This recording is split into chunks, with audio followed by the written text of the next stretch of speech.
Salem, Massachusetts, 1692. Esta era una ciudad difícil. La vida no era fácil, pero estaba a punto de volverse mucho más difícil.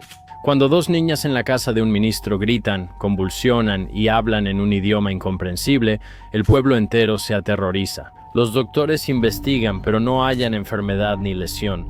Entonces, las palabras de los doctores desatarían una pesadilla y el pueblo estalla por la mano maligna. Todos se acusan de brujos, los niños culpan a los adultos, las familias se enfrentan y los ministros predican sobre fuego y azufre. El diablo ha entrado en nuestro pueblo de inmediato. 3 mujeres son acusadas de brujería y sentenciadas a muerte sin abogados ni Estado de Derecho, solo por miedo a que sean brujas. Y desde entonces, docenas más. Incluso la esposa del gobernador es acusada de ser una bruja. El pánico es la ley que gobierna, y la lógica ha desaparecido por completo. Esta no es solo una historia divertida de la historia, es la historia de cómo el miedo puede apoderarse de un pueblo, de cómo la lógica puede desaparecer por completo ante el pánico satánico, y de cómo todos somos susceptibles cuando el pensamiento crítico se cambia por la histeria colectiva. Hoy vamos a sumergirnos en la impactante y aterradora verdad detrás de los juicios de brujas de Salem. Esta es una historia de cómo el miedo puede cambiar la psicología de todo un pueblo. Y cómo, solo con rumores, chismes y sin Estado de Derecho, inocentes pueden ser condenados a muerte. Así que vamos a empezar. Siéntate, relájate y bienvenido al campamento.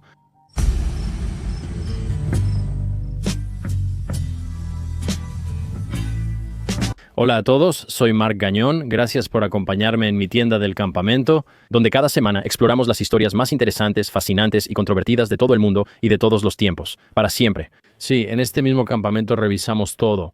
Tenemos conversaciones muy interesantes con expertos internacionales y puedo explorar mis intereses y obsesiones. Investigo cada tema que, ya sabes, me llama la atención esa semana y ahora tratamos de explicarlo de una manera divertida. Si te gusta este canal, visita History Camp para explorar conceptos históricos, Religion Camp, donde exploramos los conceptos religiosos, y asegúrate de suscribirte a este canal también. Realmente lo aprecio. Además, estoy de viaje. Marc Gagnon en vivo. Pueden venir a ver mi show de stand-up de 1 hora. Estoy emocionado de que asistan. Chequen Marc Gagnon en vivo. Estaré de viaje. Por supuesto, este show no sería posible sin la ayuda de, ya saben, personas como tú que ven el programa. Así como mi buen amigo Christos Pacadápodos, ya saben, el mismo Leónidas, el león de Grecia. ¿Cómo estás, Christos? Muy bien. ¿Todo bien, Christos? No tenemos tiempo. Hoy exploraremos un aspecto muy interesante de la historia estadounidense. No sé si todos saben esto, los estadounidenses sí, pero quizá no conocen todos los detalles ni cómo ocurre realmente. Cómo el miedo puede apoderarse de un pueblo colonial estadounidense y básicamente hacer que asesinen a sus propias esposas, abuelas, tías y sirvientas. Es una historia muy insana. Hoy vamos a descubrir qué pasó, ¿de acuerdo? Entonces, ¿dónde comienza todo? La colonia de la Bahía de Massachusetts. Esta era una antigua colonia protoestadounidense allá por los años 1600 y fue una época difícil. Seré honesto, si fuiste de los primeros colonos en América, no solo tenías que intentar matar a los nativos americanos, también tenías que intentar sobrevivir al invierno, y el invierno intentaba matarte a ti. Era brutal y terrible, diferente a Inglaterra, Escocia o tu lugar de origen. Ibas allí e intentabas sobrevivir a algunos de los efectos ambientales más duros que América tiene para ofrecer. Tus cultivos fallaban, la gente enfermaba y nadie sabía la causa. En 1692, la gente de Salem creía que nada ocurría por casualidad, ¿sabes? O sea, todo tenía una razón, y esas razones normalmente eran bastante desviadas, ¿no? Si una vaca de repente dejaba de dar leche, o, por ejemplo, un niño moría, o un hombre se enfermaba, ya sabes, algo así, no era mala suerte, era una señal. Todo tenía una razón, y estas personas eran tan puritanas que la razón normalmente era el diablo. Ahora la gente de Salem, Massachusetts, eran puritanos. Esta era una secta muy específica de protestantes ingleses que habían dejado su tierra natal para construir lo que creían que sería una sociedad pura y piadosa. Ya sabes, los nuevos israelitas, los nuevos elegidos de Dios para ir al oeste, al nuevo mundo, y ya sabes, hacer lo que creían que Dios quería que hicieran, que era conquistar la tierra con fuego, ¿verdad? Pero querían despojarse de los excesos de, ya sabes, la Iglesia de Inglaterra y vivir solo por la Biblia. Para ellos, la fe no era comodidad personal ni algo bonito para hacer. Era orden y disciplina y culpa constante y autoexamen. Ellos pensaban que el mundo era un campo de batalla entre Dios y Satanás, y que todo lo que pasaba, todo lo que pudiera pasar, Cada enfermedad, desgracia o muerte, en sus ojos era el diablo debilitando a esta sociedad piadosa. La colonia de la Bahía de Massachusetts seguía siendo joven en 1690, ni siquiera tenía 70 años. Y estos colonos habían sobrevivido a todo tipo de cosas, guerras con los pueblos nativos, brotes de viruela, y también el temor constante de que Inglaterra revocara su carta, les quitara autonomía y los llevara de regreso. La tierra es dura y los inviernos peores. Y como resultado, estas personas se fortalecieron aún más en su fe y en la iglesia. Los ministros no mencionaban la comodidad ni la relación personal con Jesús, solo advertencias. Cada sermón les recordaba que la salvación no era segura y debían actuar bien para ir al cielo. Era muy escrupuloso. Así que realmente no tenían periódicos y los libros eran muy escasos.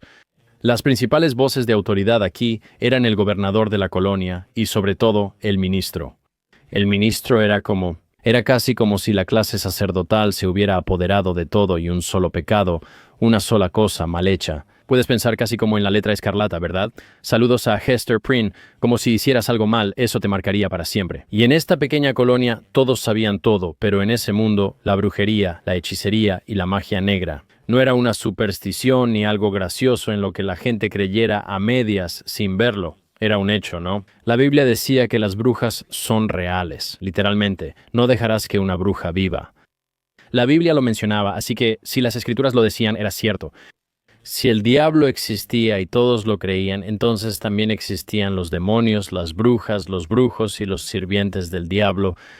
Este pequeño pueblo de Massachusetts, llamado Salem, estaba a pocos kilómetros tierra adentro del puerto más activo de la ciudad de Salem, también pequeña y rural. Todo lo típico de una colonia de finales de los 1600, todos sabían en qué andaban los demás. Las familias disputaban por tierra, dinero y liderazgo de la iglesia. Era un revoltijo político, como puedes imaginar, de personas de Inglaterra que buscaban una vida mejor. Contrataron a un ministro llamado Samuel Parris. Algunos lo apoyaban, pero otros querían que se fuera. Como en toda facción política, hay personas de ambos lados, y la tensión llevaba tiempo creciendo. A inicios de 1692, todos en Salem estaban exhaustos. El invierno se alargó mucho y fue especialmente malo.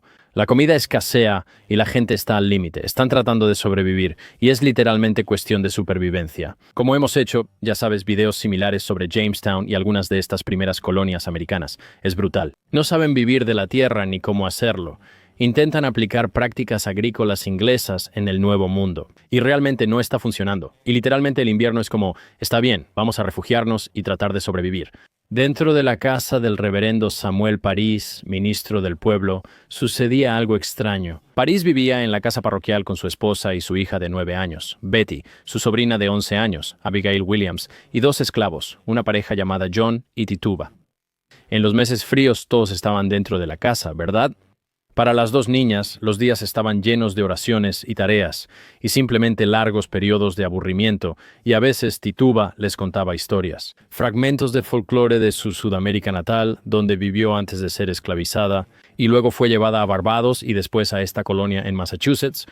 No eran historias que los niños puritanos hubieran escuchado antes, o que siquiera se suponía que debían escuchar, pero por eso mismo ponían mucha atención.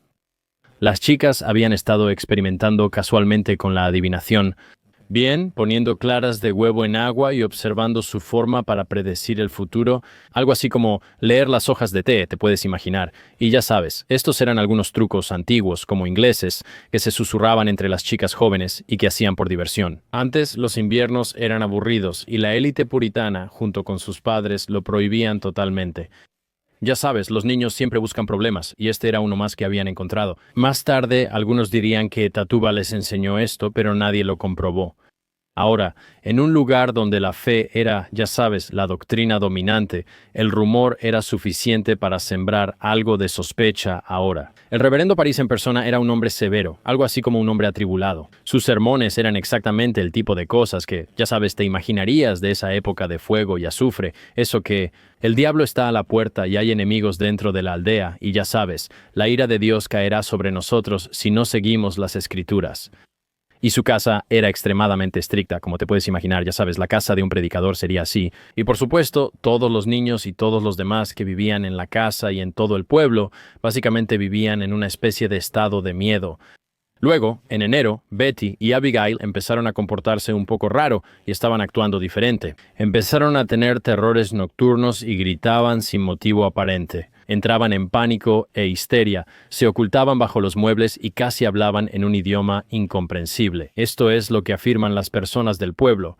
Sus cuerpos se retuercen de forma extraña y sienten como si los apuñalaran o estrangularan manos invisibles. Entonces París, el ministro, llama al doctor William Griggs. Pero el doctor, después de examinar a las jóvenes, no encuentra ninguna enfermedad, ninguna herida, nada que explique su comportamiento. Pero él sabía lo que el pueblo esperaba que dijera.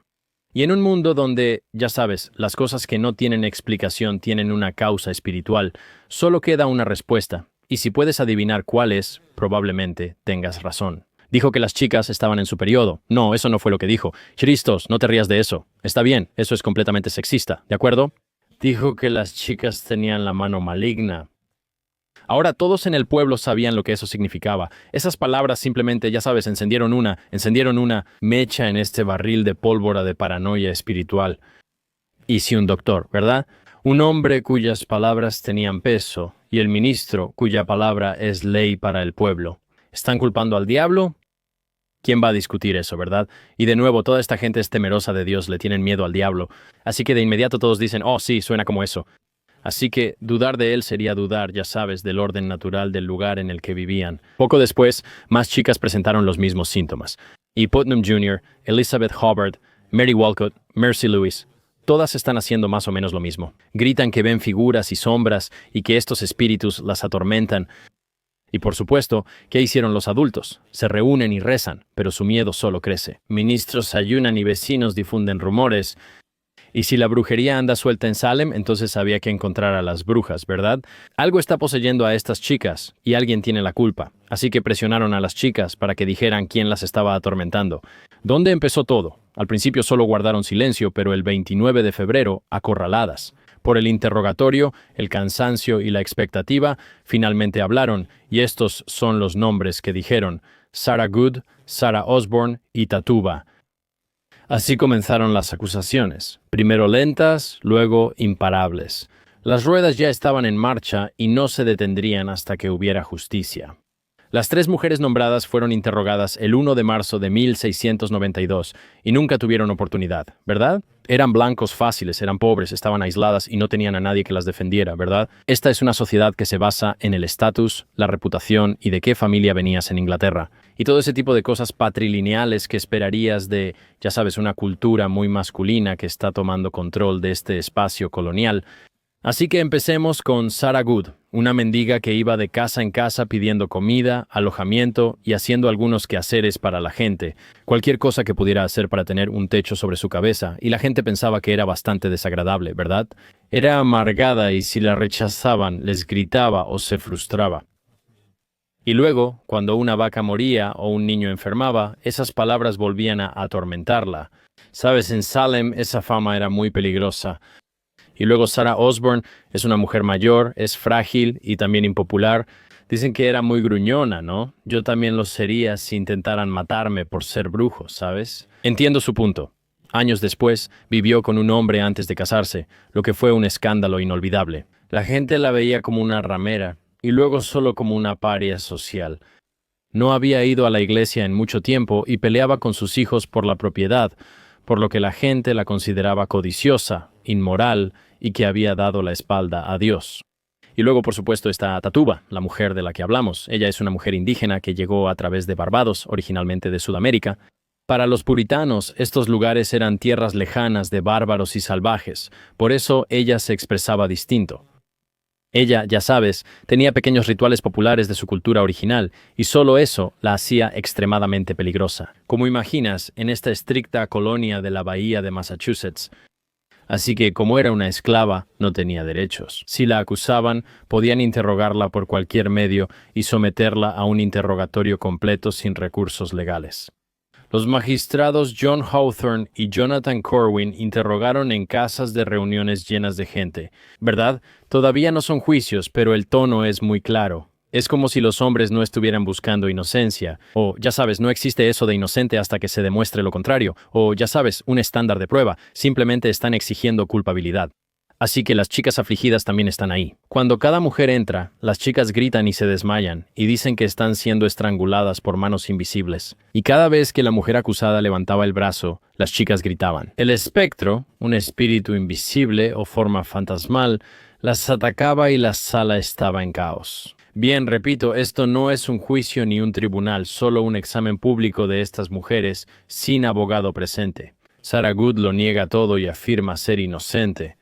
En ese mundo, su enojo y desesperación la hacían ver más culpable, por lo que los magistrados la presionaban. Está bien, si no eres bruja, ¿quién está acorralado? Sarah Good, como muchos después, solo dijo, ella lo es, para salvarse. Y básicamente solo obligaron a las mujeres a delatarse entre ellas. Entonces ella dice, es Sarah Osborne. Ahora, Sarah Osborne, la anciana gruñona, ella también lo niega. Ella dice que ella misma estaba siendo atacada y que estaba en una pesadilla. Ellos, esos espíritus, intentaron arrastrarla de su cama. Ella está débil, enferma y asustada. Ella termina yendo a prisión y muere 2 meses después en prisión como una anciana y nunca es juzgada, nunca es condenada, simplemente muere. Ahora, Tatuba, su examen es un poco diferente. Ella confesó. Nadie sabe qué pasó antes de que ella hablara. Si sabes si París, el ministro, el hombre que la poseía, la golpeaba o la amenazaba o le prometía misericordia si cooperaba, como, ya sabes, básicamente como un trato. Nadie sabe exactamente, pero fuera cual fuera la razón, Tatuba simplemente dijo lo que ellos querían escuchar, ¿verdad? Ella afirmó que había visto al diablo. Se le apareció como un hombre alto, de cabello blanco, vestido de negro con un libro, y le pidió que lo firmara. Ella dijo que había 9 nombres en el libro, pero no podía leerlos. Ella dijo que Good, Sarah Good y Sarah Osborne también estaban en el libro y describió una imagen muy vívida, ¿verdad? Ella dijo, ya sabes, un pájaro amarillo, un perro negro con cabeza de mujer, una criatura extraña cubierta de pelo, caminando en 2 patas. Ella habló de estos espíritus animales que servían a las brujas y describió al diablo viajando con 2 mujeres y un hombre de piel oscura, todos instándola a hacerle daño a los niños. Y ella estaba llorando, temblando y aterrorizada, y para los puritanos, ya sabes, la gente común que estaba ahí en esa habitación, su confesión lo confirmó. En la ley puritana, esta confesión no solo era evidencia en un juicio, sino una prueba. Significaba que el pecado y el diablo existen y que las brujas son reales. Si esta mujer dice ser bruja y haber hecho un trato con el diablo, entonces es culpable. Y los aldeanos le creyeron todo, ¿cierto? Hay 9 nombres en este libro del diablo, lo que indica que hay más brujas afuera. Ya atraparon a Tatuba, atraparon, ya sabes, a Sarah Osborne, pero eso significa que quedan 7. Así que con la confesión de Tatuba, los aldeanos simplemente creen todo, ¿verdad? Ellos creen eso. Hay 9 nombres escritos en este libro, y tienen a Sarah Good, que según Tatuba está en el libro, y tienen a Sarah Osborne, que también está en el libro. Pero eso significa que todavía hay 7 brujas más en este pueblo, y la cacería de brujas de Salem había comenzado oficialmente. Y básicamente, con este tipo de, ya sabes, cacerías de brujas, desde ese momento el patrón era el mismo, un proceso brutal, ¿verdad? Te acusaban, te investigaban, y si confesabas podrías sobrevivir en prisión, pero si lo negabas entonces podrías terminar siendo ejecutado. Para marzo, el pánico se extendía rápido. Cada semana surgían nuevos nombres, acusaciones y arrestos. Todos hablaban entre sí, se delataban unos a otros, y las chicas en el centro de todo esto se habían vuelto casi como celebridades, ¿verdad? Ellas podían lograr que mataran a cualquiera solo con gritar. Mientras más personas mencionaban a estas chicas, más creíble parecía todo. Y si no tenías cuidado, podías terminar involucrado en todo eso, ya sea como víctima o como acusado. Para finales de mayo, más de 60 personas, es decir, mujeres, estaban bajo custodia. En septiembre sería aproximadamente 150. Lo que inició con una casa ahora se extendía más allá de la aldea de Salem, llegando a la ciudad de Salem y Topsfield, y básicamente la mitad del condado de Essex. Hombres, mujeres e incluso niños, algunos de tan solo 4 años, fueron acusados. Las acusadoras también eran en su mayoría niñas. Anna Putnam Jr., con solo 12 años, fue una de las acusadoras más activas de los puritanos. Eso las hacía más creíbles, pues se creía que los niños eran puros y menos propensos a mentir. Tenían como una inocencia, pero es irónico porque esa misma inocencia hizo que sus acusaciones fueran completamente imparables, ¿verdad? ¿Quién dudaría de un niño que está sufriendo tormento demoníaco? Al principio, los objetivos solían ser marginados, personas extrañas o inadaptados del pueblo. Pero pronto eso empezó a cambiar. Martha Corey fue acusada. Era una mujer devota y asidua a la iglesia. Por eso sorprendió su acusación. Si ella podía ser bruja, nadie estaba a salvo. La reputación no importaba y la fe no protegía. La comunidad está confinada y paralizada por miedo. Defender a la acusada básicamente era ser acusado tú mismo, ¿verdad? Acusan a una mujer de bruja y tú defiendes que es tu esposa y va a la iglesia, pero todos sospechan que ocultas algo. Cuestionar a las chicas era como cuestionar a Dios. Como resultado, la gente dejó de hablar, se encerraron y llegó Rebeca, la enfermera. Ella tenía 71 años, era amable, respetada y estaba enferma en la cama cuando el alguacil realmente vino por ella. Su familia suplicaba piedad y sus vecinos tampoco lo creían. Pero las chicas dijeron que vieron su espectro, esa forma fantasmal, a su alrededor, y eso fue todo lo que se necesitó. Para los tribunales de Salem, la evidencia invisible valía más que años de buenas acciones y asistir a la iglesia. En el interrogatorio, cada movimiento era tergiversado. Cuando juntaba las manos, las chicas gritaban que las aplastaba, y al cambiar de peso, decían lo mismo. La lógica era clara. Todo lo que hacía provocaba reacciones en las chicas, así que la gente asumía que era culpable. Si la chica decía que la lastimaste, lo hiciste. Si lo negabas, mentías, y si confesabas, eras culpable. La única forma de sobrevivir y evitar la horca era confesar, quizás solo recibir prisión. Y esto es lo que llamaban evidencia espectral, la creencia de que el espíritu de la bruja podía salir de su cuerpo para dañar a las personas incluso a kilómetros de distancia. Podrías estar en la iglesia mientras tu fantasma estrangulaba a alguien en otro lugar del pueblo, sin que tú lo supieras, porque habías sido tocado por la mano maligna del diablo. Los tribunales lo aceptaron y las visiones eran testimonios. Si alguien te veía ahorcando, ya estabas condenado. Los jueces le decían al acusado, quizá no lo sepas, pero Satanás actúa por ti. ¿Cómo luchas contra eso? O sea, si eres como ellos dicen, oye, sabemos que eres inocente, Satanás ha tomado tu espíritu y lo usa para matar o agredir personas. Solo dirías, está bien, genial. Entonces, en abril, Elizabeth Proctor, la esposa del granjero John Proctor, fue acusada y John está furioso. Llamó mentirosas a las chicas y criticó los juicios, defendiendo a su esposa con valentía, pero fue fatal. En Salem, defender a los acusados significaba exponerte al interrogatorio. Días después, Juan es acusado y las chicas dicen que su espectro las amenaza. Tanto él como su esposa fueron arrestados. Isabel en ese momento estaba embarazada. Lo único que la salvó de ser ejecutada de inmediato, al menos temporalmente, fue que tenía un hijo no nacido, y los tribunales en ese momento no mataban a un no nacido, pero no tenían ningún problema en encadenar a la madre en la prisión. John no tendría tanta suerte. A finales de abril, las cárceles en Salem, Boston e Ipswich estaban completamente saturadas. Ricos, pobres, jóvenes, viejos, nadie estaba a salvo. La gente simplemente era arrestada y llevada a prisión. Curiosamente, solo los magistrados poderosos, comerciantes ricos y ministros influyentes no fueron afectados por las acusaciones. Ellos nunca fueron acusados. La red, básicamente, de estos juicios de brujas, solo atrapaba a los débiles. Viejos rencores ahora se estaban convirtiendo en combustible, ¿verdad? Viejas disputas de tierras y enemistades familiares ahora se usaban como prueba de brujería. Thomas Putnam, uno de los hombres más poderosos del pueblo, había discutido durante mucho tiempo sobre propiedades con varias personas que resultaron haber sido acusadas. Ahora, esos enemigos estaban siendo llevados a la cárcel y la tierra era suya para quedarse con ella.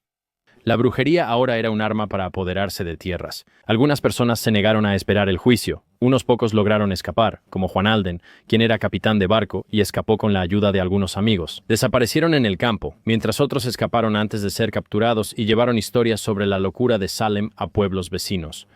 Algunos fueron protegidos y otros rechazados por miedo a que la plaga de brujas fuera real, ¿verdad? Tal vez esta persona sea una bruja que escapó de Salem y vino a mi pueblo. No voy a arriesgarme a tenerlos aquí, porque si vienen los juicios y oculto a una bruja, mejor los mandaban lejos. El pánico también afectaba a los animales. ¿Qué tan loco es que 2 perros fueron acusados de ser brujos y los ejecutaron? Ahora, si los animales pueden servir a Satanás, entonces literalmente todo se va por la ventana, ¿verdad? Como que todo era peligroso y sospechoso. Un ladrido en la noche puede ser el llamado de un demonio. Después llegan y se llevan a tu perro para matarlo.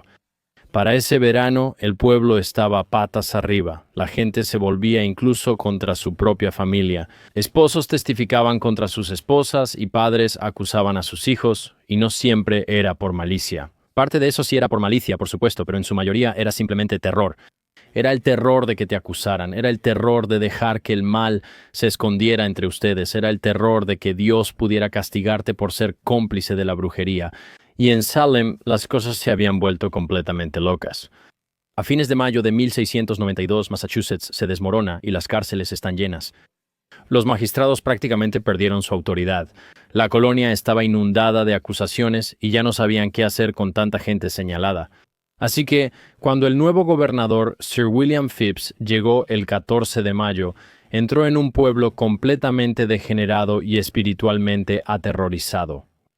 Al llegar a su puesto, recién nombrado por la corona inglesa como gobernador de esta colonia, básicamente necesitaba entender lo que estaba pasando y esta crisis de brujas no era algo que pudiera ignorar. Así que, para restaurar el orden, creó un tribunal especial, uno que estaba destinado a manejar esta amenaza, y lo llamó el Tribunal de Oyer y Terminer. Era un término antiguo en francés que significaba escuchar y determinar los casos específicos. Ahora, el nombre sugiere que es bastante justo, ¿verdad? Vamos a escuchar todos los casos y determinar quién es culpable, pero el tribunal no está hecho para decidir. ¿Cómo? La brujería es real. Fue creado para encontrar quiénes son las brujas. Así que no era como si eras una bruja, sino quién en este cuarto es una bruja. Phips nombró a 7 jueces liderados por el teniente gobernador William Stoughton. Ninguno era abogado. Todos ellos eran creyentes en la palabra de Dios. Veían a Satanás como una amenaza real, activa, ya sabes, un enemigo en Massachusetts, y a ellos mismos básicamente como soldados de Dios. Stoughton en especial era muy despiadado. Era graduado de Harvard, exministro, y consideraba la misericordia como debilidad. Así que, para él, dejar vivir a una bruja era traicionar a Dios y básicamente permitir que todos en el pueblo fueran, ya sabes, potencialmente una amenaza para el problema de la brujería. Entonces, toda absolución era pecado y toda ejecución era rectitud. Bajo su liderazgo, la corte se volvió una máquina de culpabilidad. Si los jurados dudaban, él los presionaba más para lograr una condena, y si los testigos vacilaban, insistía aún más. Es casi difícil de imaginar la presión que estas personas sentían. Supongo que podrías imaginarte, ya sabes, como algún tipo de terrorista o algo así en tu ciudad, donde sea que vivas. Imagina, ok, hay 5 personas aquí que son terroristas y no sabes quiénes son, cómo se ven, nada de eso, pero solo sabemos que algunos de ellos lo son. Cada persona que dejes ir matará a más, así que ahora estás como, ok, nosotros preferían condenar a muerte a inocentes antes que permitir que uno de esos malos quedara libre. Así veían la amenaza ahora. El problema de la brujería es que no hay evidencia ni un estándar de justicia. Así que básicamente solo se están dejando llevar por sus corazonadas ahora. El tribunal se reunió por primera vez el 2 de junio en Salem Town. Bridget Bishop, de unos 50 años, fue la primera juzgada. Trabajaba en una taberna y vestía colores brillantes. En un mundo donde se esperaba que las mujeres fueran modestas y calladas, Bridget sobresalía. Usaba colores rojo brillantes, se había casado 3 veces y trabajaba entre hombres que bebían alcohol. Y eso ya era suficiente, ya sabes, para convertirla en sospechosa de ser una bruja. Antes ya la acusaron de brujería, pero esta vez el resultado ya estaba decidido, ¿verdad? Las niñas lloraban y gritaban. Al entrar ella, los testigos repitieron historias de su espectro trepando ventanas y sentándose en sus pechos para amenazarlas. Un hombre juró que vio su fantasma en su habitación y de hecho le lanzó un espadazo. Y cuando la hoja golpeó a su espectro, no pasó nada. Y la corte dijo que eso era prueba de que ella era una bruja. Como si hubiera habido carne, si ella realmente hubiera estado en la habitación, habría muerto. Y el hecho de que no pasó nada prueba que era sobrenatural. El jurado la declaró culpable y el 8 de junio firmaron su sentencia de muerte. 2 días después, Bridget Bishop fue ahorcada en Proctor's Ledge. Ella insistió en que era inocente hasta su último aliento, pero sus negativas, una vez más, solo convencieron a los jueces de que realmente era culpable. Su razonamiento era que una verdadera bruja mentiría, así que era como una trampa kafkiana, ¿verdad? Por ejemplo, si decías que eras una bruja, decían, bueno, eres una bruja. Y si decías que no eras una bruja, decían, bueno, eso es lo que diría una bruja. y a partir de ahí los juicios se volvieron puro teatro. La casa de reuniones estaba llena en cada sesión, y las chicas afligidas se sentaban justo al frente, tratadas como invitadas persona muy importante de honor. Cada vez que lloraban, la corte se detenía. Al señalar, todos volteaban. Eran las personas más poderosas en Salem y las actuaciones fueron muy intensas. Cuando la acusada se movía, las chicas la imitaban, solo se tomaban el cuello. Afirmaban que las estaban mordiendo y aplastando y que, ya sabes, estaban siendo atacadas por estas mujeres, simplemente sentadas ahí en la sala del tribunal, y la multitud se quedaba boquiabierta y los jueces se inclinaban hacia adelante. E incluso cuando se demostraba que esas marcas eran falsas o autoinfligidas, o que las mordidas que tenían bajo sus vestidos se las habían hecho ellas mismas o personas cercanas a ellas. En ese momento no importaba, porque la creencia que tenía la gente era suficiente, y entonces llegó la prueba del toque. Los jueces ordenaban que la acusada tocara a una chica, y si ella dejaba de convulsionar, la corte lo consideraba prueba. El espíritu de la bruja volvió a su cuerpo. Todo era una tontería, ¿no? Pero lo usaban de evidencia, y al ser tan teatral, la gente lo creía. La ley inglesa debería haber protegido a los acusados, por lo que se sabe, la ley inglesa en ese tiempo era muy sofisticada, y en el mundo ese era el estándar de evidencia, ¿no? Había derecho a un abogado, derecho a interrogar a los testigos, presunción de inocencia, todas las cosas que tenemos hoy en Estados Unidos. Pero en Salem, en ese momento, esas protecciones ya no existían. No había abogados, no había defensa, no había presunción de inocencia. Esto básicamente era una tarea imposible y el crimen era invisible, ¿verdad? ¿Cómo pruebas que tu espíritu no salió de tu cuerpo? ¿Cómo pruebas que no hiciste un trato con el diablo? ¿En un sueño? La única forma de probar tu inocencia era confesar ser bruja y acusar a otros, por lo que la confesión era el único modo de sobrevivir. Como esa evidencia espectral de la que hablaban, la idea de cómo despertar y ver a una persona en tu cuarto, que era como la versión fantasma de ellos, ya sabes, esto fue aceptado en la corte, y normalmente la ley inglesa, incluso en esa época, rechazaría este tipo de evidencia. Pero el influyente ministro de Boston, Cotton Mather, había enviado muchas señales contradictorias sobre este tema. Él advertía en contra de confiar únicamente en la evidencia espectral, mientras que al mismo tiempo, de alguna manera, animaba a la corte a proceder con vigor, intentando atrapar a todas las brujas. El problema era que las pruebas solían ser solo chismes, disputas, rencores o más visiones. Este consejo ambiguo permitió a los jueces continuar, sin importarles la ley común británica ni nada similar. Y porque sin la evidencia espectral o los rumores no habría casos, así que también buscaban estas marcas de brujas. Esta era una marca dejada por el diablo.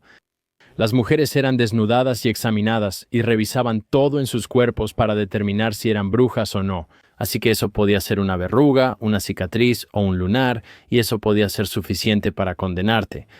Si no sangraba cuando lo pinchaban con una aguja, era prueba, y si sí sangraba, simplemente buscaban en otro lugar hasta encontrar algo más sospechoso. Era deshumanizante y desmoralizante para estas mujeres, sacadas de sus casas, desnudadas y registradas, como una verruga extraña en su hombro y luego la pinchaban, y si no sangraba, ahí estaba la prueba. Los juicios avanzaban rápido, lo cual era intencional.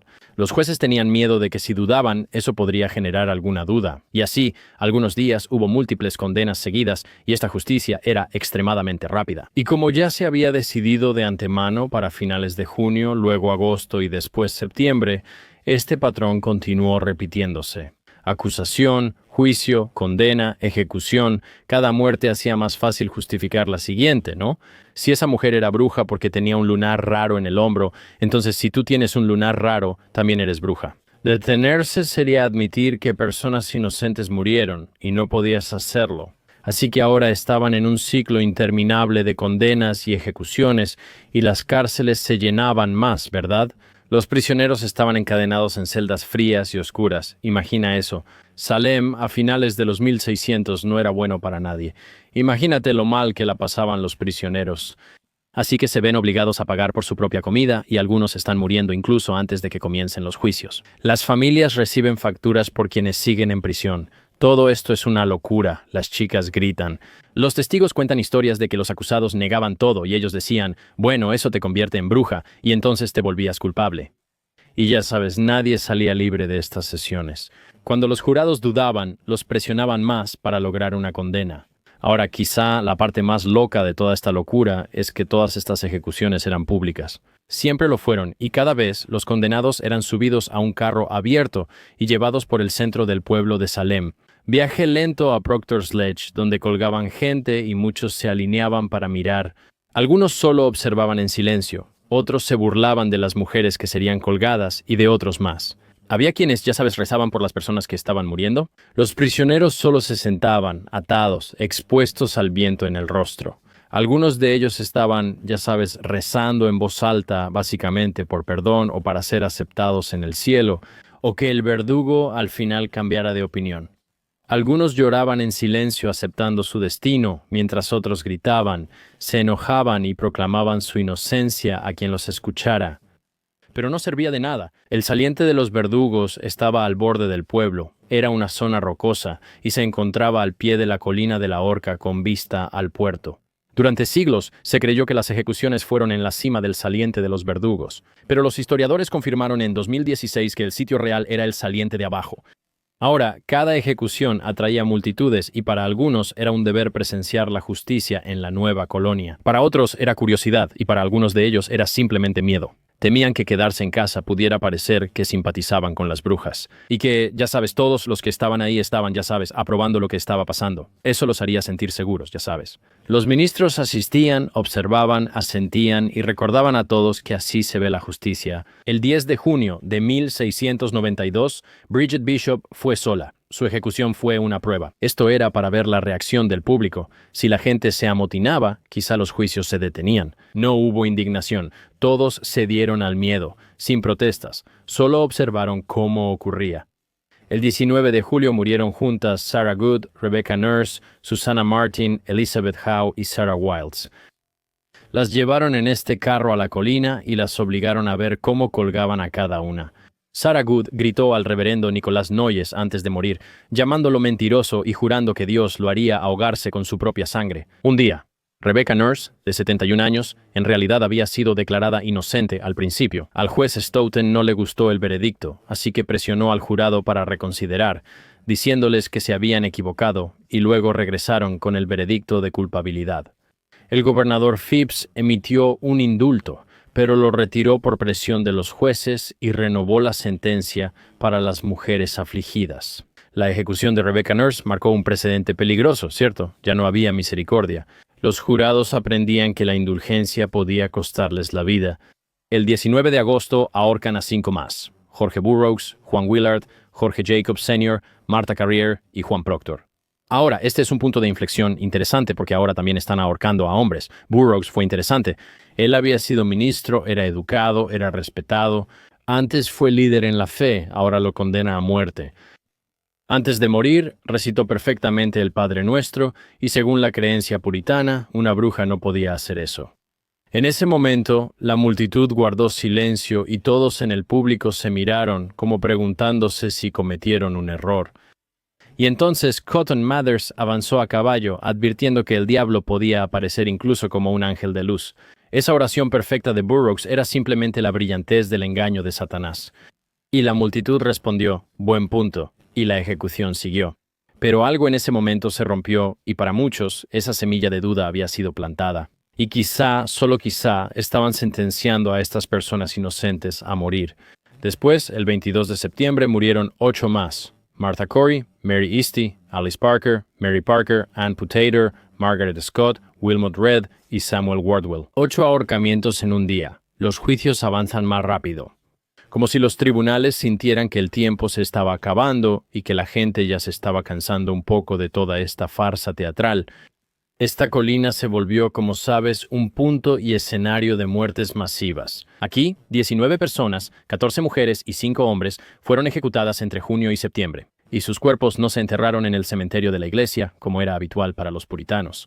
Estas brujas murieron en sincronía con Satanás, en alianza con el maligno, y ningún terreno consagrado podía aceptarlas. Lo que pasó después fue muy triste. Después de que las colgaron en la horca, las arrojaron en tumbas poco profundas y sin marcar. A veces, las familias volvían de noche para desenterrarlas en secreto y llevarse los cuerpos a casa para darles un entierro adecuado. Pero incluso eso era peligroso, porque si te atrapaban, eso significaba que te arrestaban y que, ya sabes, ahora estabas sentenciado a muerte. Pero la historia de un hombre destaca, y ese es Giles Corey, de 81 años, terco, inquebrantable, y cuando lo llevaron a juicio, se negó a declararse culpable y, de hecho, simplemente no dijo si era culpable o no culpable. Y bajo la ley inglesa, eso significaba que la corte no podía proceder, así que recurrieron a un castigo antiguo, y este era el prensado. Esto se conoce como penfaute duro. Ahora, pusieron a Corey en el suelo, le pusieron una tabla en el pecho y empezaron a apilar piedras lentamente. En cada edición le pedían declarar culpable o no culpable, y él no decía nada. El peso aumentaba, sus costillas se rompían, no podía respirar. Dicen que su lengua salía de la boca y el alguacil la empujaba con su bastón, pero aún así se negó a hablar. Sus últimas palabras, según la leyenda, fueron simplemente más peso. Murió el 19 de septiembre. 3 días después, su esposa Martha también fue ahorcada junto con otras 8 personas. Debido a que Giles nunca presentó una declaración, su propiedad no pudo ser legalmente confiscada por el Estado y pasó a su familia tal como él lo planeó. Fue aplastado hasta morir, pero no fue derrotado. Al menos 5 personas más murieron en prisión: Sarah Osborne y el hijo recién nacido de Sarah Good. Quiero decir, las cárceles estaban heladas, sobrepobladas y sucias, y la comida era escasa. E incluso después de que terminaron los juicios, algunos permanecieron encerrados porque no podían pagar las cuotas por su comida y grilletes. Así que literalmente estaban endeudados porque en ese tiempo tenías que pagar por tu propia estadía en prisión. Las ejecuciones no fueron exactamente violencia de turba, ¿cierto? Eran oficiales y ordenadas y estaban aprobadas por las autoridades de Massachusetts. Eso lo empeoró, ya que no era un caos causado por personas que pudieras controlar. Era la ley del país. Era la ley retorcida hasta volverse irreconocible. Por el pánico y el fervor religioso, los ministros instaron a los condenados a confesar y salvar sus almas, y la mayoría de ellos se negó. Simplemente rezaron y perdonaron a sus acusadores al estilo cristiano y enfrentaron la muerte a su manera. María Easty, una de las últimas en morir, escribió una petición al tribunal antes de su ejecución para que se detuviera, no para salvarse a sí misma, sino simplemente para evitar que más personas inocentes murieran. Y en sus últimas palabras perdonó a todos los que la condenaron, lo cual, para mí, es: eres una mejor mujer de lo que yo soy, María Easty. Otras seguían desafiantes. Sarah Good maldijo a su ministro y Rebecca Nurse rezó en silencio. George Jacob Sr., incapaz de sostenerse sin su bastón, solo dijo: soy inocente. En las últimas ejecuciones de septiembre, la multitud ya había cambiado. Ya no había vítores ni gritos de victoria, solo un silencio derrotado. Las ejecuciones eran algo rutinario, ¿no? Este ritual sombrío se hacía porque decían que era lo correcto. La gente empezó a sentir que esto estaba mal y a cargar con las consecuencias de sus actos. Nadie hablaba, pero el silencio en las colinas lo decía todo. Y para octubre de 1692, o sea, casi que 8 meses desde que empezó todo esto, no 10 meses desde que empezó todo esto, el pánico que en su momento, ya sabes, había consumido Salem empezaba a desmoronarse. No en el pueblo, las chicas seguían gritando y señalando. En Boston y el resto de Massachusetts, muchos creían que la situación se había vuelto demasiado loca. Demasiadas personas habían muerto. Demasiados de ellos eran personas respetadas y educadas, e incluso piadosas. Iban a la iglesia de manera regular. Quiero decir, hasta un ministro había sido ahorcado. O sea, ¿qué está pasando? Los juicios ya no parecían justicia, solo parecía caos. Y entre los que observaban estaba un hombre llamado Increase Mather, uno de los ministros más poderosos de Nueva Inglaterra, y el padre de Cotton Mather, quien había defendido los juicios al principio. En octubre, Increase Mather distribuyó entre los ministros de Boston un manuscrito que expresaba lo que muchos ya pensaban, pero no se atrevían a decir. Dijo que la evidencia espectral no era confiable. Dijo que el diablo podía tomar la forma de personas inocentes para engañar a los tribunales. Colgar a alguien solo por visiones o sueños era arriesgarse a matar a un inocente, que es lo que el diablo quiere. Básicamente, tomó su pánico satánico y lo usó en su contra. Dijo que estaban matando a personas inocentes, que es exactamente lo que el diablo quiere que hagamos. Así que él dijo que era mejor que 10 supuestas brujas escaparan a que una persona inocente fuera condenada. Esa frase, ese pensamiento cayó como un rayo, y sus sermones se imprimieron en folletos, y los llamaron casos de conciencia sobre espíritus malignos. Se difundió por Massachusetts y la gente lo leía en tabernas y cocinas, y por primera vez la idea de que los juicios podrían estar equivocados empezó a parecer posible. Todos comenzaron a notar que esto ya se había salido de control. y luego vino la acusación que lo cambió todo. Había una mujer acusada llamada Lady Mary Phips. Ahora, si ese nombre te suena, aunque sea un poco familiar, es porque ella es la esposa del gobernador William Phips. Que Mary Phips fuera acusada de brujería fue un gran escándalo y aquí cruzó el límite. El miedo llegó a su máximo. El gobernador William Phips fue enviado para controlar la colonia y poner orden en el pueblo. Luchaba por demostrar su control sobre esta gente a Inglaterra y vio que la locura amenazaba no solo su colonia y pueblo, también su familia y esposa. Phips actuó rápido y el 29 de octubre de 1692 disolvió la corte y prohibió más arrestos por brujería. El juicio se detuvo y en enero de 1693, un año después, se formó el Tribunal Superior de la Judicatura. Esta vez, la evidencia espectral fue prohibida. Y escucharon 56 casos de brujería, y de estos 56 casos, solo 3 terminaron en condena. Y estas 3 condenas, Phips las indultó rápidamente, y para mayo, todos los prisioneros restantes de estos juicios de brujas fueron liberados. Muchos estuvieron presos más de un año y salieron libres a un pueblo que casi no los notaba. Seguían siendo parias sociales. Técnicamente la histeria había terminado, pero lo que siguió fue este silencio incómodo y lleno de enojo, ¿verdad? Este pueblo de Salem estaba roto, familias desaparecieron, vecinos que antes se reunían en la iglesia, ahora ni siquiera se hablaban entre ellos. Así era, la culpa se sentía y todos habían perdido algo o a alguien, todos conocían a alguien ejecutado. Aún así, algunos se negaron a que la historia terminara ahí. En los años que siguieron comenzaron a circular peticiones. Las familias de los ejecutados exigían justicia, buscaban limpiar el nombre de sus familiares porque esto manchaba a la familia. El hermano o la tía de alguien era considerado brujo o bruja. Pedían la devolución de propiedades y limpiar el nombre familiar. En 1696, 12 jurados firmaron una disculpa admitiendo su error. Al año siguiente, la Corte General de Massachusetts declaró un día de ayuno y arrepentimiento por la tragedia causada entre nosotros por Satanás y sus instrumentos.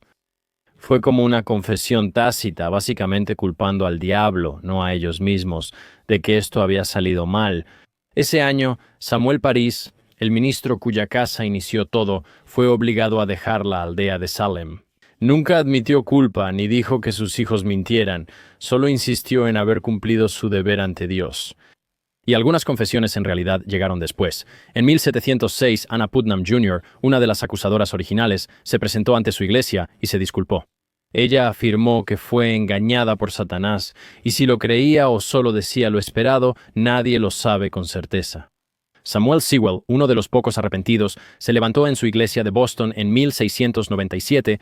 Mientras el pastor leía su confesión, él inclinó la cabeza ante la congregación y luego ayunó cada aniversario de las ejecuciones por el resto de su vida.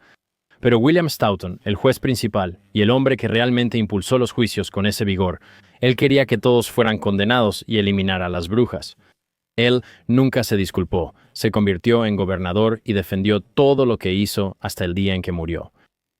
La gente de Salem siguió adelante, construyó casas, plantó cultivos y crió nuevas generaciones. Pero el peso de lo que pasó en este pueblo nunca desapareció, solo se hundió más y quedó enterrado bajo años y años de silencio. Técnicamente, la histeria había terminado, pero la vergüenza nunca se fue. Y no lo sé. Entender Salem nunca es algo fácil de comprender para los estadounidenses, pero este tipo de cosas pasan en todo el mundo, ¿verdad? Por siglos, la gente se ha preguntado cómo este pequeño pueblo perdió la cabeza. ¿Cómo fue que el miedo convirtió a estas personas comunes en algo así como una cuasi-Gestapo y transformó a gente normal en verdugos? Algunos dicen que fue su fe en Dios llevada al extremo. Otros lo llaman simplemente una histeria colectiva. El pánico y ansiedad de una persona se contagiaba a otras, así que es posible que las chicas hayan empezado con un pánico real. Quizá tenían terrores nocturnos, buscaban atención o sus padres las obligaron para librar al pueblo del mal. De cualquier manera, una vez que la gente les creyó, ya era demasiado tarde. Y sin mencionar la vieja política de Salem que realmente alimentó muchos de estos rencores, ¿verdad? El pueblo llevaba años en conflicto por tierra, dinero y orgullo. Todas estas personas venían a este pueblo buscando riqueza y una vida mejor. Los juicios realmente les dieron permiso de dirigir su enojo a algún lugar, ¿verdad? Y sin mencionar el sexismo que existía en la colonia en ese momento, La mayoría de las acusadas, condenadas y ejecutadas eran mujeres que no encajaban en el molde, ¿verdad? Viudas, mujeres independientes y francas, que vestían ropa que no agradaba a los hombres. Solo eran brujas, lo que facilitaba controlarlas. Y el mundo fuera de Salem tampoco estaba en paz, ¿verdad? La colonia había sido atacada, el liderazgo estaba sacudido. La corona inglesa veía esto como ¿qué les está pasando a nuestra gente allá? Esto es una locura y el futuro de toda esta colonia era realmente incierto, y todos necesitaban a alguien a quien culpar. Y la brujería y este pánico satánico les dio una salida. Al final, no era cuestión de demonios o brujas, sino de personas convencidas de tener la razón en nombre de Dios. Personas que tenían miedo por sí mismas y por su familia, que estaban dispuestas a traicionar a sus vecinos. Y por eso creo que esta historia vale la pena recordarla y realmente meditar y reflexionar sobre ella, porque muestra lo rápido que la justicia, el miedo y la indignación pueden llevarnos, ya sabes, a dejar la justicia en segundo plano y, ya sabes, realmente ir en contra de nuestros propios vecinos y personas con las que compartimos comunidad, ¿verdad? Así, el silencio ahora se convierte en seguridad. Nadie quiere hablar, y eso solo muestra lo fácil que el miedo puede convertir a personas normales y buenas en monstruos. Actualmente, Salem es un pueblo tranquilo con cafeterías, tiendas de souvenirs y puedes visitar Proctor's Ledge. Y puedes ver el monumento conmemorativo que hicieron en 2017, y tienen 19 nombres grabados en piedra. Y la gente se detiene a leerlos y piensa en cómo fue estar en ese lugar en ese momento. Y a la colonia le tomó años admitir su error. En 1697 hubo ayuno y oración. En 1711 revocaron algunas condenas, pero hasta 1957, más de 250 años después, cuando quizá tus padres ya vivían. Massachusetts en ese momento ofreció una disculpa formal a todas las personas inocentes que murieron. Algunas de las víctimas fueron exoneradas en ese entonces. Ya sabes, el resto no fue hasta 2001 y la última víctima no fue exonerada hasta 2022, literalmente 330 años después de la ejecución original. Y durante mucho tiempo, las familias cargaron con el peso de esos nombres y contaban historias a sus hijos y nietos sobre cómo su familiar fue asesinado injustamente por el Estado debido a la ejecución o al testimonio, más bien, de solo unas pocas personas en el pueblo. Ahora estos nombres son solo una especie de fantasmas que ves en placas y museos. En Halloween, la gente va con sombreros de bruja y juega, casi exagerando, como si fuera un sitio turístico. Entiendo, es gracioso, yo haría lo mismo. Otros lo dicen, es como sanar y recuperarse. Como ya sabes, momento casi misógino en la historia de Estados Unidos. Otros dicen que de alguna manera abarata y convierte en burla esta terrible tragedia que ocurrió. El pasado permanece, aunque ahora sea una atracción turística, pero la verdadera Salem no son las tiendas ni los museos. Es como un momento de histeria colectiva donde la gente pudo llegar a tener tanto miedo y que personas malintencionadas manipularon la justicia y asesinaron a inocentes. Los juicios acabaron en 1693, pero los patrones siguen y creo que es algo con lo que los humanos debemos lidiar, ¿verdad? Este miedo de culpar, ya sabes, a los grupos minoritarios por los problemas que suceden en la sociedad, el deseo de condenar a las personas porque es conveniente, el miedo de quedarse callado y no defender la justicia. Sabes, Salem fue solo una de las primeras veces que realmente se escribió y se reconoció. Y entonces creo que para nosotros no se trata de brujas ni de misterio y brujería. Es una historia humana sobre nuestro comportamiento en tiempos de estrés y dificultades. Y esa es una versión abreviada de la historia de los juicios de brujas de Salem. No lo sé, amigo, creo que es simplemente un problema humano, donde los seres humanos, cuando se enfrentan a una amenaza existencial, algún tipo de dificultad con la que estamos lidiando como sociedad, solo culpar a algo, alguien o algún grupo. En ese tiempo, por la religiosidad, había un chivo expiatorio fácil. Y cuando tienes a la ley trabajando de la mano con la clase espiritual y la autoridad religiosa, las cosas pueden salirse de control. Como católico creo que la separación iglesia-estado en Estados Unidos es muy útil, porque si simplemente asumes que este tipo de ataques espirituales son, ya sabes, pruebas válidas, entonces tienes cosas como, ya sabes, testimonios de cetro. Vi a esta persona como un fantasma y no hay evidencia ni prueba que pueda superar eso. Si dices ser inocente, entonces eres una bruja. Y creas este tipo de trampas lógicas donde tienes a personas que ya sabes están completamente desamparadas y además sufriendo. Ahora están atrapados y en Salem nada mejora. El próximo invierno no será mejor solo por deshacerse de las brujas. Yo digo, no lo sé, es un problema humano y creo que estas cosas que tenemos en la sociedad realmente ayudan, ¿verdad? La separación entre la iglesia y el Estado es valiosa y por mucho que, ya sabes, soy católico y me gusta, ya sabes, lo católico, es como, sí, pero tengo que reconocer que no todos en mi sociedad son católicos, así que no pueden ser gobernados por las mismas leyes. No creo que la Biblia pueda ser, ya sabes, la única regla de la ley en un lugar. Creo que todos estos equilibrios en el sistema judicial, como la presunción de inocencia y un estándar de pruebas, son importantes. Un jurado de tus pares, sin presión de los jueces y derecho a juicio rápido, con abogado presente.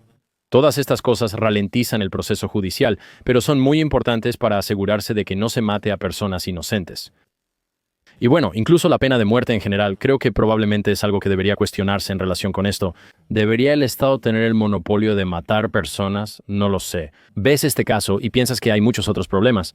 Ahora el Estado asesina gente y 200 años después solo dicen, ups, pero son personas reales con familias e hijos. Y ya sabes que simplemente los eliminaron de la faz de la tierra solo porque un tribunal de pacotilla los condenó. Creo que es un reflejo interesante de la actualidad, donde cada vez que estás en una posición en la que las cosas van mal para una sociedad, y la gente en el poder solo quiere decir, oye, es culpa de esas personas. Digo, retrocede y respira, ¿sabes a lo que me refiero? Como si realmente es un grupo de personas el que está causando los problemas, tengan algún tipo de juicio legítimo con un abogado presente y el debido proceso que le damos a toda la gente en esta nación. Y solo intenta relajarte, ¿sabes? Los juicios de brujas de Salem reflejan situaciones similares ocurridas en todo el mundo, ¿verdad? Los gobiernos extranjeros tendrán sus propios sistemas judiciales, donde alguien dice que hiciste algo y tiene un estatus alto, entonces simplemente te van a golpear, ya sabes, como que te van a azotar o algo así. Yo solo pienso que, como estadounidenses y ya sabes, como personas con una rica historia de justicia, deberíamos tratar de mantener ese estándar de justicia. Y cosas como Salem creo que desafortunadamente son una lección útil para saber lo que pasa cuando la histeria se apodera de un grupo. Tengo curiosidad, ¿alguna vez hubo algún tipo de consenso moderno sobre por qué estas chicas se comportaban de esa manera como las chicas que estaban acusando? ¿Puedes buscar eso? Supongo que el padre, siendo ministro, les enseña desde el primer día que el diablo está en la puerta y va a entrar. Supongo que estas chicas tienen trauma religioso y empiezan a tener terrores nocturnos como resultado de este miedo. Y luego el papá les está diciendo como, oye, si condenas a esta persona, vas a librar a nuestro pueblo de, ya sabes, vas a librar a nuestro pueblo de, ya sabes, de Satanás mismo. Pero también me pregunto si tal vez había algo externo, como si había plomo en el agua. Sí, está cerca.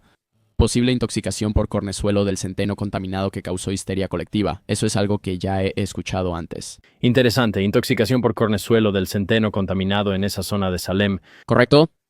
¡Guau! Y que todos estén así. ¿Cuáles son los síntomas del centeno contaminado? Como delirios y paranoia. Convulsiones, náuseas, vómitos, dolor muscular, espasmos, confusión, alucinaciones. Interesante. Entonces, estas chicas están siendo afectadas potencialmente por este centeno contaminado que les está provocando estas convulsiones y ataques. Y luego, pero el hecho de que fueran las hijas del ministro, él dijo algo como, bueno, obviamente es el diablo, y como resultado tienes todo este inicio de los juicios de brujas. Creo que comenzó con una o dos que tenían envenenamiento por cornezuelo y luego las demás simplemente... Histeria. Y además de eso, me imagino que, ya sabes, la gente como el papá, que es el ministro, está presionando a su hija. Oye, ¿quién te hizo esto? Dímelo y nos encargamos de él, ¿verdad?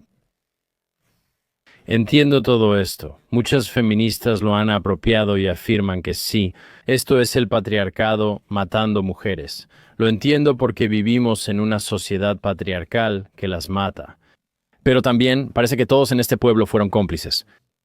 Ya sabes, como que las mujeres están delatando a otras mujeres, como todos los testimonios que básicamente están condenando a muerte a estas personas son de mujeres mismas. Creo que la lección no es que los hombres sean malos con las mujeres, aunque lo sean. No lo dudo, pero sugiero que este es un problema humano del que todos los seres humanos deben estar conscientes. Si esto vuelve a pasar, no literalmente.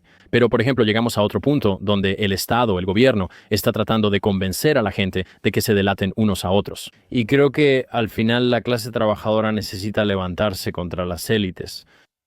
Tal vez esa sea la verdadera lección que podemos sacar, que la clase dominante al final intenta culpar de todas sus deficiencias al pueblo y hacer que nos peleemos entre nosotros, y necesitamos tener solidaridad. La obra o el libro son muy buenos, pero la película es mejor. Si me preguntas, Daniel Day-Lewis es John Proctor. Oh, Sí, lo cual es muy bueno. ¿cuál es el nombre de la película? El crisol, ¿El Crisol? Sí, he oído hablar. Debería verla. genial. Está bastante buena. Una de sus mejores actuaciones. Tal vez le eche un vistazo, tal vez la vea. De todos modos, realmente tengo que empezar a ver películas. Chicos, este ha sido otro episodio de Campamento. Gracias por su apoyo. Pueden checar el Campamento de Religión e Historia, donde me enfoco en esos temas. Véanme en la carretera, Mark Gañón en vivo y chequen la mercancía. Si hay algo que se me pasó sobre este tema, ya saben, no soy un experto en la historia colonial estadounidense, así que si hay alguna parte que pasé por alto, por favor no duden en corregirme en los comentarios. Y además, simplemente comenten lo que piensan, por favor déjenme algunos comentarios. El comentario con más votos en este video recibirá algo de mercancía gratis. Te recompensaremos especialmente en Navidad con mucha mercancía navideña disponible. Y de verdad les agradezco por apoyar a esta pequeña comunidad, por mantener las luces encendidas, por mantener el fuego vivo aquí en el campamento. Muchas gracias por acompañarme y nos vemos la próxima vez.